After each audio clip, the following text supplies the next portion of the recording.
I know I said that the next rant I was going to work on is the Advance Wars Delay rant. Give me some time, I gotta record more footage for it.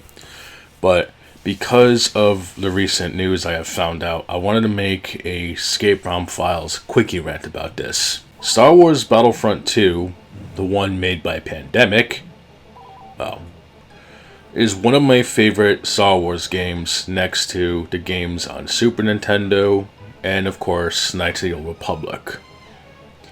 That being said, Sony adding this game onto the PlayStation Store, you might think is actually a pretty cool move, given that the licensing for this IP known as Star Wars, a very niche title, obviously, is going to get people invested into the better game. Except, look at this.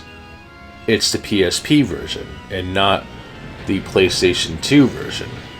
It's pretty sad to say that even the Xbox One has the upper hand as far as being able to play the greatest Star Wars game of all time on modern hardware.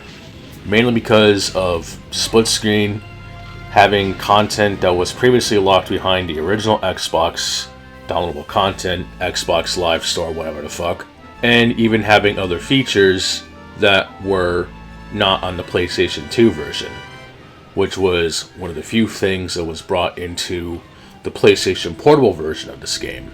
The Xbox has the upper hand on this stupid retarded console war, but you're probably thinking, gee playa, why is this such a big deal?